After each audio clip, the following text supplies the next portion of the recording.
All right, looks like we are at 2 o'clock Pacific time, so let's get started. Bill, let me start by opening up with something you've alluded to the past couple of times we've had you on. You've mentioned Kelsey Plum was going to be missing some time with the team. I was wondering if you could elaborate a little bit on that for people who might not have been paying attention to what she's up to. USAB has a qualifying tournament for 3-on-3 basketball.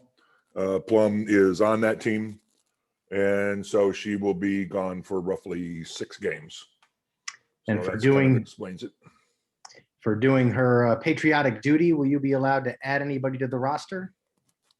That's a good question. I believe that we are not going to add a person for the roster, but I don't know yet. There aren't many available out there that could come in and make a contribution for us. We're still looking at all options right now, but as of right now, we're staying the course. All right, let's turn things over to, if you're there, Sam, paper record. Hey, Bill, just, reflecting on yesterday's game, just what do you feel like you need to switch or do better Tuesday to have a better chance to be successful? The defense, we made a lot of defensive blunders. We put in a scheme that didn't quite work for lack of practice time and familiarity with each other. So we're going to tweak that a little bit, but mostly it was defensive is our problem. Can't let them shoot 52%. It's a recipe for disaster for us. Offensive-wise, we could have made some of the shots that we missed. There were a couple of easy ones there, especially Liz missed some easy ones on the inside.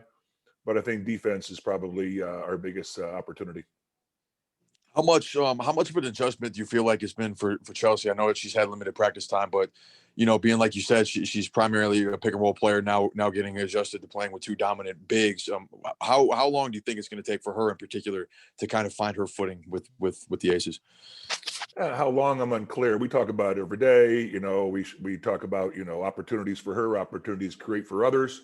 But it's still not like doing it. She's every player is always used to their own style, their own way of doing things. So, and I told her I wanted to score more, I wanted to shoot more. She's looking to defer and pass the ball a little bit more when she has the open looks. Things like that where, she's a smart player. Just tell her a couple times and show her a couple videos and she should pick it up pretty quickly. Thank you. Carolyn? Bill, during the game, I could hear you constantly talking to Cambage about keep running, got one coming. How important is it for you to keep her motivated to push through to get herself in the shape she needs to be in? Well, I think she's motivated, just a matter of time. Nothing like playing on the court during a real game to get you, your wind about you for longer durations. And she's going to be a working process. I want her to play as hard as she can for as long as she can, then yank her out of the game. Yanks being the wrong word. But, it's going to take time. It's not going to happen overnight where all of a sudden she can go play 10-minute stretches in a row. No, it ain't going to happen. And it probably never will happen. However, she can play more extended minutes when she's playing well. And that's what we're going to try to work our way towards. And last season, you all were one of the best teams to get to the free throw line. Did you get there as often as you would have liked in that first game?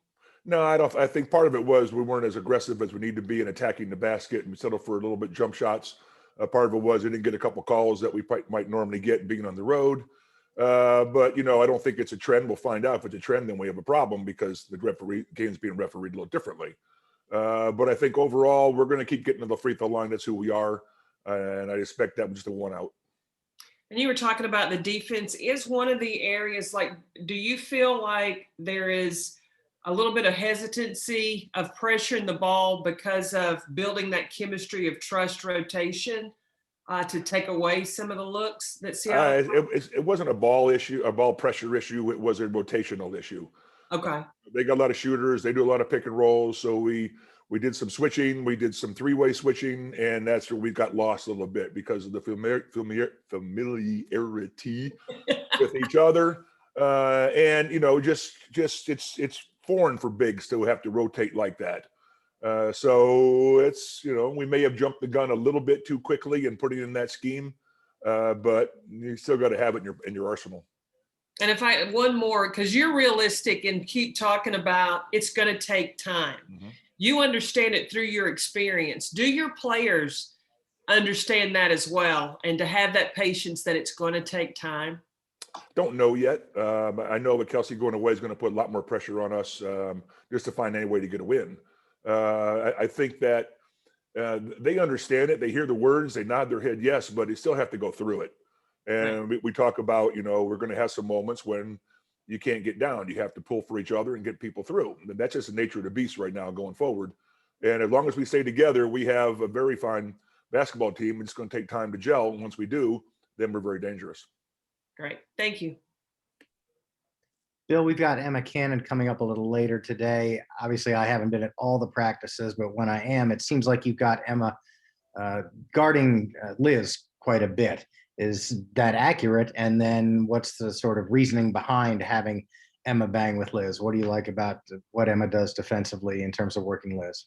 Well, a lot of people are guarding Liz, Jisoo, and Hamby and Emma because they're all in the second unit. Emma Cannon is as strong as an ox person, understands her game, understands her limitations, plays within herself, and she's taught herself how to succeed being an undersized post player. Okay, I know what I get every game, or not if I don't play her. So I have confidence to put her in a game in certain situations, but at the same time, there's also a lot of good quality people in front of her, so she may not get that time. Thank you, Bill. We will, no, Sam, is your hand raised or was that preemptive for the next? Yeah, that's raised. Gotcha. Yeah, just one more thing, Bill, about Emma. What did you see in her late last year that made her the ideal addition to the roster? And I guess just how did she earn her way back on the team this year? Well, small contract to begin with last year. I didn't have enough money. We needed a big down the stretch in the playoffs. And someone had to go down with a sprained ankle, which eventually that Hamby did, went down with a knee injury, and Cannon came in and got 20 plus in the finals in one game. So it was basically an insurance policy for just exactly what happened. And this year she came to camp with the familiarity of us. And, she's never going to be a world beater, but, you can count on her as a solid teammate. Thank you.